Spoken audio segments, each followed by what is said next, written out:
আপনারা দেখছেন যে ওপেন ইউনিভার্সিটি এডুকেশন পলিসি আসছে, আমি এডুকেশন পলিসির একটা বিষয় আছে, আমি জানি এটা বললে হয়তো অন্যরা বলতে পারেন, অনেক বিশেষজ্ঞরাই করেছেন, কিন্তু সেখানে বলা আছে আইসিটি লিটারেসি দেওয়া হবে। আমি ব্যক্তিগত মনে করি যে ঠিক না, এটা আমি আমার ব্যক্তিগত ক্যাপাসিটিতে বলছি। আমি দ্বিতীয় আরেকটা বিষয় হচ্ছে কম্পিউটার ল্যাব করা প্রত্যেক স্কুলে। আমাদের প্রায় 3000-এর উপরে স্কুলে কম্পিউটার ল্যাব করা হয়েছে, কিন্তু একটা ল্যাব করলে কিন্তু 20 লক্ষ টাকা লাগে, এবং রুম করতে যদি হয় তাহলে আরো বেশি টাকা লাগে।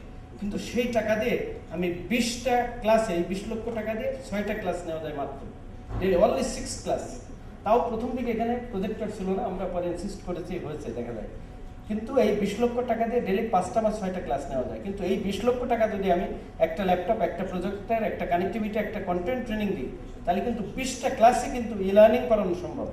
তাহলে আমরা কোথায় বেশি আমরা ফল পাবো? সুতরাং এখানে 20 লক্ষ টাকায় বেশি ফল পাচ্ছি না, ওইটাতে মাত্র 1 লাখ টাকায় একটা ক্লাস কিন্তু ই লার্নিং এর ব্যবস্থা করা যায়। কোনটা আমরা ফল পাচ্ছি? সুতরাং প্রপার ইউটিলাইজেশন, এফিশিয়েন্ট ইউটিলাইজেশন কিন্তু একটা বিরাট বিষয়। আরেকটা হচ্ছে সাংগঠনিক একটা বিষয় আছে। তৃতীয় আরেকটা বিষয় হচ্ছে আমরা দেখেছি যে আমাদের যে উন্মুক্ত বিশ্ববিদ্যালয় আছে, আপনি জানেন আমরা অনেকবার ট্রাই করেছি। আমাদের কিন্তু আমি আবার বলছি যে একটা অর্গানাইজেশন, আমরা রবীন্দ্রনাথ অনেক আগে একটা গান লিখেছিলেন যে আমরা সবাই রাজা, আমাদের এই রাজা রাজত্ব। এরও কিন্তু আমার মনে হয় যে যথেষ্ট কি ব্যাকগ্রাউন্ড আছে শানে নাজুল, আমি ঠিক জানি না, কিন্তু আমরা দেখেছি যে যারা যে যেখানে কাজ করেন তাদের কিন্তু অন্যদের যে বোঝানো খুব কঠিন হয়। সে কারণে আমরা একটা সুন্দর ফ্যাসিলিটিস থাকা সত্ত্বেও, আপনি আমি চেষ্টা করেছিলাম, আমরা দেখেছি তাদের এখনো অ্যানালগাস সিস্টেম আছে, আমরা চেষ্টা করেছি যে তাদের ডিজিটাল ওইটা ল্যাবগুলো করা যাবে, কিন্তু আসলে মোটিভেট করা যায়, আসেন একসাথে কাজ করার এই মানসিকতা তৈরি করা কিন্তু খুব কঠিন। তাহলে কিন্তু আমরা অনেক ভালো করতে পারবো। কিন্তু তারপরেও আমি বলবো যে বিশ্ববিদ্যালয়ের ইনস্ট্রাকশন বিষয়গুলো বোঝে, কিন্তু বিশ্ববিদ্যালয়ের লোক যদি প্রাইমারি স্কুলে লাগান এটা ঠিক হবে না।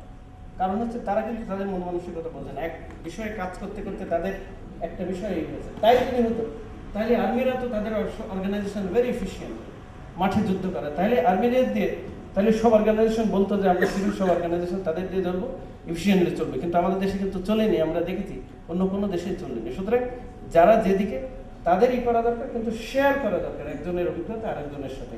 অনেক জায়গায় কিন্তু সুযোগ সৃষ্টি করা দরকার, এবং আমাদের যা আছে তাদেরকে বাদ না দিয়ে তাদেরকে ইমপ্রুভ করানো দরকার। আমরা স্কুলের ওই ধান গাছ কিন্তু আমরা বাদ দিতে পারবো না, ধান গাছকে পরিবর্তন করতে হবে। তবে আমরা হয়তো ব্রিটিশদের মতো করতে পারবো না, ইউরোপিয়ানদের মতো করতে পারবো না, কিন্তু আমাদের মতো করে আমরা কিন্তু কিছুটা হলে আগাতে পারবো। সুতরাং আমি মনে করি একটা উন্মুক্ত বিশ্ববিদ্যালয়ের চেয়ে আমাদের বেশি এমফেসিস দেওয়া দরকার আমাদের স্কুলগুলোতে টিচার লেড কন্টেন্ট ডেভেলপমেন্ট। এটার জন্য খুব বেশি টাকা লাগবে না। একটা ক্লাসে যদি একটা ল্যাপটপ, একটা প্রজেক্টর, একটা কন্টেন্ট হয়, তাহলে কিন্তু সম্ভব। সময় সময় এটা বিভিন্ন জায়গায় ইউজ করতে পারে। সেকেন্ড ফেজে আরেকটা টেকনোলজি ইউজ করা যেতে পারে। আপনি জানেন যে থিন ক্লায়েন্ট বা এই জাতীয় টেকনোলজি বলে একটা কম্পিউটার দিয়ে 4-5 ক্লাসে কিন্তু চালানো যেতে পারে। থার্ডলি আমরা তৃতীয় পর্যায়ে যে আমরা ক্লাউড ইউজ করতে পারি, কিন্তু আমাদের কম্পিউটার, আমরা যে ডেটা সেন্টার হচ্ছে বিসিসিতে আছে কিংবা প্রাইভেট পর্যায়ে আসতে পারে, সেটা করা সম্ভব। তো আমি সামারিতে আমি বলবো যে আমাদের প্রথমে স্কুলে হাত দেওয়া দরকার। আমি কেন সেকেন্ডারি স্কুলে বলেছি, তারপর সেকেন্ডারি স্কুলে কিন্তু অনেক ইকুইপমেন্ট আছে, অনেক সুযোগ আছে। প্রাইমারিতে আমরা যদিও শুরু করেছি, এবং সেকেন্ডারি স্কুলে কিন্তু অনেকে জানে না সবচেয়ে বেশি ড্রপ আউট হয়। কিন্তু আমাদের প্রত্যেক বছর প্রায় প্রাইমারিতে 40 লক্ষ কিন্তু এনরোলমেন্ট হয়, প্রাইমারিতে 40 লক্ষ, কিন্তু আমাদের সেকেন্ডারিতে পরীক্ষা দেয়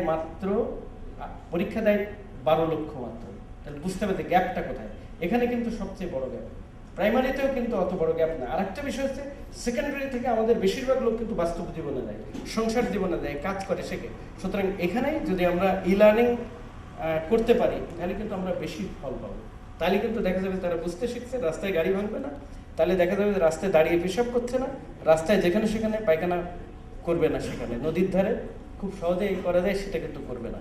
সুতরাং আমি মনে করি যে বিশ্ববিদ্যালয়ের চেয়ে ওই জায়গায় যাওয়া উচিত। আমাদের অনলি যারা এনরোলমেন্ট হয় তার 8% এখন কলেজ এবং বিশ্ববিদ্যালয়ে মিলে, মানে টার্সিয়ারি এডুকেশন অনলি 8%। আমি রিসেন্ট একটা হিসাব করে দেখেছি, মানে কলেজে যে ডিগ্রি, মানে পোস্ট ডিগ্রি গ্রাজুয়েট কোর্স আছে সেখানে। সুতরাং হাত দেওয়া দরকার প্রথমে স্কুলে। ধন্যবাদ।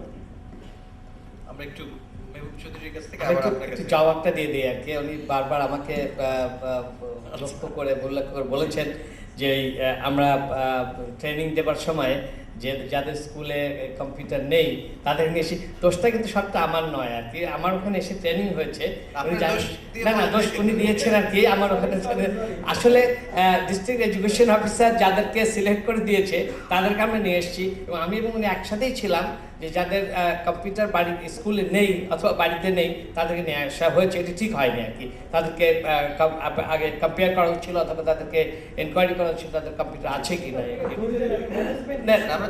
সেটাই আমার মানে সবটা দায়িত্বটা আমার ছিল না। আচ্ছা, এরপরে আরেকটা জবাব প্রফেসর জাফর ইকবাল সাহেব যে কথাটি একটি প্রসঙ্গ উল্লেখ করেছেন, সেখানে অবশ্য তার জবাব অধিকাংশই জনাব নজরুল খান সাহেব দিয়েছেন। যে প্রফেসর জাফর ইকবাল বলেছে যে হায়ার এডুকেশন, না আলোচনা হয়েছে, আলোচনা যে উনি প্রফেসর জাফর ইকবাল বলেছেন যে হায়ার এডুকেশনে উন্মুক্ত মানে ন্যাশনাল ইউনিভার্সিটির কথা মানে বেশি বলেছে যে তাদের দিকে জোর দেওয়া উচিত। আমার মনে হয় তার চাইতে যেটা খান সাহেব বলেছেন, নজরুল খান সাহেব, এখানে দুই খান আছেন আর কি, এখন আমি নজরুল খান আর ওনাকে বদলেছেন খান সাহেব, যাই হোক। তো উনি বলেছেন যে হাই স্কুলে একটু বেশি জোর দিতে হবে, এরপরে কলেজের টিচারদেরকে আমরা ট্রেনিং দিচ্ছি। আমি আগেই বলেছি যে আমরা ওই ব্লগ তৈরি করার কথা বলা হচ্ছে, আমরা ব্লগ তৈরি করবার কাজ করছি এবং তাদেরকে বিশেষভাবে ট্রেনিং। আর আমি বারবার একটি কথা বলেছি যে স্কুলে যাদেরকে আমরা ট্রেনিং দিয়েছি, আমি প্রতিটি ক্ষেত্রে ওপেনিংয়ে ক্লোজিংয়ে সবসময় তাদেরকে বলি যে আপনারা যে একজন মানুষকে ট্রেনিং দেওয়া হচ্ছে আপনারা আরেকটা ট্রেনিং গ্রুপ করবেন, আপনারা ট্রেনার অফ ট্রেনিস হয়ে নিজেরা মানে মাস্টার ট্রেনার হয়ে একটা গ্রুপ তৈরি করবেন। এই গ্রুপ তৈরি করে এদেরকে আপনার আরও লোকজনদেরকে আপনার স্কুলের আপনার কলেজের অন্যদেরকে ট্রেনিং দেবেন আর কি। এটা হলে অনেক কাজে অনেক দূর এগিয়ে যাওয়া যাবে, যাতে সবাইকে না এনেও ওখানে তাদের স্কুল বা কলেজে আমরা আরও মানুষকে ট্রেনিং দিতে পারবো। মিস্টার অনিল চৌধুরী একটি কথা বলেছেন যে টেলিভিশনের কথা বলেছেন। তো এই টেলিভিশনটি এত ইফেক্টিভ হতে পারে ছোট ছোট ছেলে মেয়েদেরকে লেখাপড়া করবার জন্য, এবং একটি ওপেন চ্যানেলের কথা বলেছেন যে বাংলা সংসদ চ্যানেলটি পুরো আনইউজড রয়ে গেছে। আমি একটি একেবারে পার্সোনাল এক্সপিরিয়েন্স, ডক্টর বাদুল খানের ছেলে এখানে আছে, আমি বলছি আমার নিজের দুটি ছেলে লেখাপড়া করছে মানে বিদেশে জন্মেছে এবং লেখাপড়া করছে আমেরিকাতে। ওদের কিন্তু আমরা কোনোদিন ABCD মানে 1 2 3 4 যোগ করা কোনোদিন কিছু শেখায়নি। ওই কার্পেটের উপরে বসে সিসাম স্ট্রিট দেখে টেলিভিশন দেখে তার টোটাল লেখাপড়া শিখেছে। কোনো ফান্ডামেন্টাল এডুকেশন আমরা দিই না। এখন যেরকম মাস্টার রেখে প্রাইভেট টিচার রেখে ক খ শেখাতে হয়, ABCD শেখাতে হয়, লেখাপড়া শেখাতে হয়। আমি আমার ছেলেদেরকে আমরা জীবনে একদিনের জন্য এই সময় নষ্ট করিনি, তারা নিজেরাই ওই টেলিভিশন দেখে শিখেছে। আমার মনে হয় এটা এক্সপ্লোর করা উচিত যদি সম্ভব হয় গভর্নমেন্ট থেকে একটা টেলিভিশন। আর আমি জানি আমার বেশ সময় পাওয়া যাবে না, তো আমি আপনাদের সবাইকে ধন্যবাদ দিচ্ছি। আর সাথে সাথে ডক্টর বদরুল খান যে এখানে এসছেন তার জন্য অভিনন্দন। বিশেষ করে আমি অভিনন্দন জানাচ্ছি প্রফেসর জাফর ইকবালকে, যিনি আমেরিকাতে দীর্ঘদিন থেকে সব কিছু ছেড়ে এখানে এসছেন, এবং আমরা জাফর ইকবালকে যেন ব্যবহার করছি আরও অনেকের সাথে যারা ব্যক্তিগতভাবে চেষ্টা করছেন, আদিব আরাফাত থেকে শুরু করে আপনাদের মিনিস্ট্রি চেষ্টা করছেন। আপনাদের সবাইকে ধন্যবাদ, আমাকে এখানে সুযোগ দেওয়ার জন্য আন্তরিক ধন্যবাদ। মেহবুব ভাই, আপনার দুটো ইস্যু, একটা হচ্ছে যে মনির ভাই যেটা বলেছেন যে content provider versus infrastructure provider, infrastructure is gobbling up everything, একটা ইস্যু। আরেকটা হচ্ছে যে মানে আমরা যখন ই-লার্নিং এর দিকে যাব, we have to think about a revenue model, তাই না? রিসোর্সেস আর লিমিটেড। আমরা যদি কো-ক্রিয়েশনও করি, সবাই মিলে একসাথে কাজ করে, still there is going to be need for resources. একটা রেভিনিউ মডেল কি হতে পারে? আপনি অলরেডি চিন্তা ভাবনা করেছেন কিছু? Content provider should focus on content and not on getting revenues from which is not his business. সে যদি এখন বলে যে বাইল্যাটারাল কন্টেন্টের জন্য সে তো রেভিনিউ এক্সপেক্ট করবে, হ্যাঁ না, কিন্তু সে যে কন্টেন্টটা পেলো সেটাতে 80% রেভিনিউ তার পাওয়ার দাবি রাখতে পারে, তাতে আমার কোনো আপত্তি নাই। কিন্তু কন্টেন্ট প্রোভাইডার যদি বলে যে পিয়ার টু পিয়ার SMS এরও 50% রেভিনিউ আমার চাই, সেটাতে আমার আপত্তি আছে। যদি বলে যে ইটপ আপের রেভিনিউ থেকে আমার শেয়ার আসতে হবে, that has to be diverse to the content provider, there I object, because it is not something that is the core business of the content provider.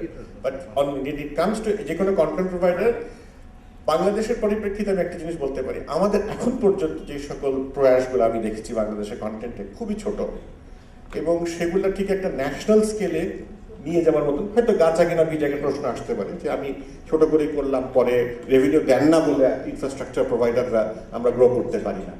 এখানে কিন্তু ইনফ্রাস্ট্রাকচার প্রোভাইডারদের প্রচুর ফান্ডিং দিতে হয়, মার্কেটিং সাপোর্ট দিতে হয়। এটা কোনো কন্টেন্ট প্রোভাইডার বাংলাদেশে সম্ভব না।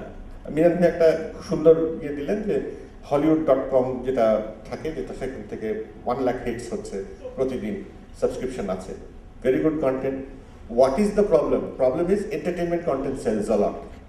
আমি একটা কৃষি ভিত্তিক একটা কন্টেন্ট ডেভেলপ করেছিলাম এবং সেই এটা ফ্রি, আমি কোনো কৃষককে চার্জ করবো না কৃষি তথ্য সম্প্রসারণের ক্ষেত্রে, কিন্তু সেটা সাকসেসফুল হয়নি। কারণ কি? জানাতে পারিনি লোককে এটা যে আছে, এটা যে জানাতে হবে, এটা জানাতেও কিন্তু কয়েক কোটি টাকা লাগে, সেটা আমার ছিল না, সেই জন্য জিনিসটা সাকসেসফুল হয়নি। সুতরাং বুঝতে হবে যে আমরা কি করতে পারবো, কোনটা আমাদের করা উচিত। এবং অ্যাটিটিউডটা যদি আমাদের সবার একটু ইয়োর ফল্ট থাকে, তাহলে কিন্তু আমরা সাকসেসফুল হবো না।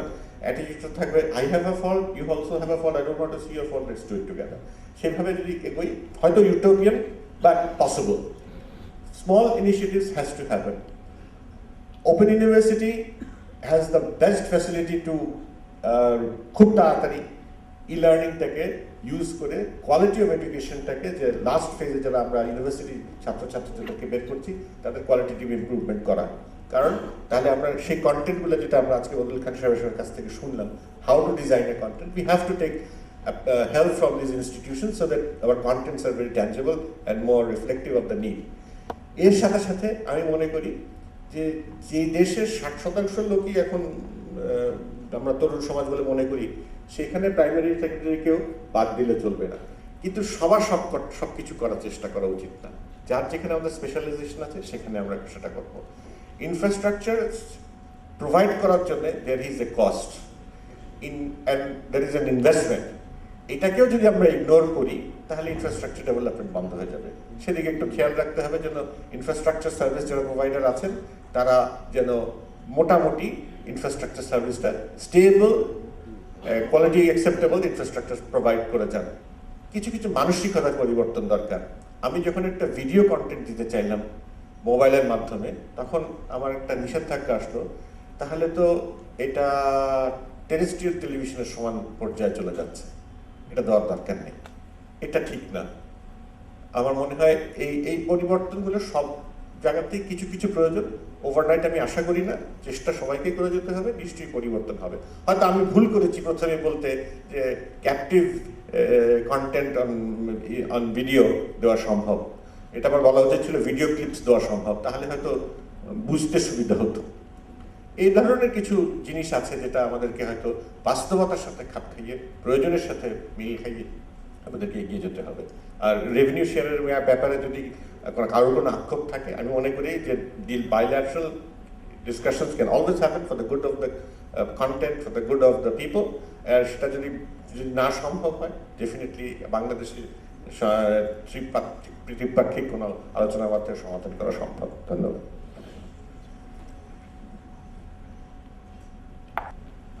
দুটো বিষয় স্যার। একটা হচ্ছে যে মানে আমরা যখন ই লার্নিং এর কথা বলি, ডক্টর বদরুল খান বলেছেন যে সাইকোমোটর ইস্যুটা বলেছেন যে মানে আমরা হাতে ধরে যে কাজগুলো করতে হয়, যে আমি ডাক্তারি শিখি বা সার্জারি বা যেটাই হোক, ই লার্নিং এর ভিতরে ওই জিনিসগুলো সম্ভব না। সাইকোমোটর স্কিল যেগুলো, এবং আরেকটা যে আছে এফেক্টিভ ডোমেইন, যে ব্লুমসে যে তিনটার কথা বলা হয়, এফেক্টিভ যে আমাদের ইমোশনাল যে ব্যাপারগুলো, ইমোশনাল নার্চারিং যেটা হয় একটা ক্লাসরুম এনভায়রনমেন্টে, ওইখানে কি একটা বড় ধরনের গ্যাপ সৃষ্টি হবে কিনা, নাকি আমরা এমনভাবে ব্লেন্ড করতে পারি যাতে করে ক্লাসরুমটা আমরা ইগনোর করব না? প্রথমত আমি আসলে থ্যাংক ইউ পছন্দ করার জন্য। আমি এক্স্যাক্টলি এটাই বলতে চাচ্ছিলাম। সেটা হচ্ছে একজন জিজ্ঞেস করছিলেন যে এটা ই লার্নিং কি আমার সবই যদি আমরা ফেসবুকে নিয়ে তাহলে বড় ধরনের সাপ্লিমেন্ট, ঝামেলা ভেরি ইম্পর্টেন্ট। কিন্তু আসলে এটা কখনোই সাবস্টিটিউট হতে পারবে না। আমাকে বিশাল হেল্প করবে আমাকে ই লার্নিং এ, কিন্তু আমি এটা চাইও না। কারণ আমি যখন ক্লাসরুমে বসে ছেলেদের সঙ্গে কথা বলি, মেয়েদের সঙ্গে কথা বলি, ওদের চোখে চোখে দেখতে পাই, এবং পড়াতে পড়াতে মাঝখানে হঠাৎ করে বলে দূর পড়তে ভালো লাগছে না, আমি খাতা বন্ধ করি, গল্প করি, ঠিক আছে? এবং এই যে এদেরকে যে একটা সাপোর্ট দেওয়া হয়, তাই না, এটা কিন্তু খুবই গুরুত্বপূর্ণ। তাদেরকে কিন্তু একটা ইউনিভার্সিটিতে আমি কিন্তু শুধু তাকে ট্রেনিং দেই না, তাই না, আমি কিন্তু তাকে একটা মানুষ করে তৈরি দিই। কাজেই অনেক স্ট্যাটিস্টিক যদি নেন, আপনি কিন্তু ইউনিভার্সিটি টু ইউনিভার্সিটি কিন্তু পাবেন। একটা পার্টিকুলার ইউনিভার্সিটির ছেলেমেয়েদেরকে দেখবেন স্লাইটলি সেলফিশ, একটা অন্য ইউনিভার্সিটির ছেলেমেয়েদেরকে দেখেন তারা দেখবেন যে স্লাইটলি ওরা অন্যরকম, তাই না, হয়তো তারা দেশে থাকতে যায়। আমি অনেক স্টুডেন্টকে জানি গুগলে চাকরি পেয়েছে কিন্তু যায় না, এদেশে রয়ে গেছে। কিন্তু অলরাইট, সো ইউ নো কেন রয়ে গেছে খোঁজ করেন, দেখবেন যে কোথাও না কোথাও সে একটা অনুপ্রেরণা পেয়েছে একটা ইউনিভার্সিটি এনভায়রনমেন্টে। আপনারা যখন পত্রিকায় দেখেন যে ওই ছেলেরা যে দা নিয়ে একজন আরেকজনকে দৌড়াচ্ছে, সেটা নিয়ে আপনারা খুব হতাশা তৈরি করেন। আমি কিন্তু তো হতাশ হই না, কারণ আমি জানি ওই ছেলেটা ওই স্কিলটা ডেভেলপ করছে। যখন নাকি দা নিয়ে দৌড়ায় তখন কেমন করে নিজেকে প্রোটেক্ট করে থাকতে হয়, বুঝেছেন? আমি কিন্তু এটা হাসির ব্যাপার না, কিন্তু ইট ইজ ইম্পর্টেন্ট। সে যখন রিয়েল লাইফে যায় হি নোজ, তাই না, যে নাকি এই ধরনের রিয়েল লাইফে এই ধরনের প্রেশারের ভিতর থেকে বড় হয়, নানা রকম সমস্যাতে বড় হয়, সেই স্কিলটা খুবই কাজে লাগে সেখান থেকে। So it is very improvement, it should not be substitute, should be supplement. যেটা নট দ্যাট যে সার্জারিটা করতে পারবে না শুধু সেটার জন্য না, রিয়েল মানুষের সঙ্গে কথা বলছে, দেখছে, তাই না, কপি করছে, তাই না, একটা ইন্টারাকশন হচ্ছে, নাটক করতেছে, ড্রামা করছে, সমস্যা করতেছে, ঝামেলা করতেছে, আবার ঝামেলাটা মিটাচ্ছে, সে অর্গানাইজেশন করতেছে, এই জিনিসগুলো কিন্তু লাগে আসলে। পড়াশোনা তো শুধু ট্রেনিং না, পড়াশোনা তো একটা আপনার education. So it is it's mandatory, আমাকে বিশাল হেল্প করবে, আমাকে সাপ্লিমেন্ট করবে। যেটা নাকি আগে করতে আমার অনেক ঝামেলা হতো, আমার ই লার্নিংয়ের জন্য আমি একটা সাহায্য পাচ্ছি। কিন্তু আমি কখনোই মনে করি না যে মানে এডুকেশনের সাবস্টিটিউট হতে পারবে। এক, আর দ্বিতীয়ত হচ্ছে কি যে আমি বলেছিলাম যে ন্যাশনাল ইউনিভার্সিটিতে একটু হেল্প করা দরকার। আমি কি, আপনারা সাক্ষী, আপনারা বলেন, আমি কি বলেছি যে হাই স্কুলে লেখাপড়া বন্ধ করে দিতে হবে? আমি বলি নাই কিন্তু ওইখান থেকে কিন্তু ওনারা বলছেন না না আগে হাই স্কুলটা করতে হবে। আমি কিন্তু কখনোই বলি নাই যে না, অবভিয়াসলি স্কুলের লেখাপড়াটা খুবই গুরুত্বপূর্ণ, কিন্তু হাই স্কুল না ন্যাশনাল ইউনিভার্সিটি আমার একটা চয়েস করতে হচ্ছে। কি জন্য? কারণ পয়সা নাই আমার, বুঝেছেন তো? যদি পয়সা থাকতো তাহলে কিন্তু কেউ কিন্তু বলতো না যে হাই স্কুল না ন্যাশনাল ইউনিভার্সিটি, আমার দুটোই দরকার।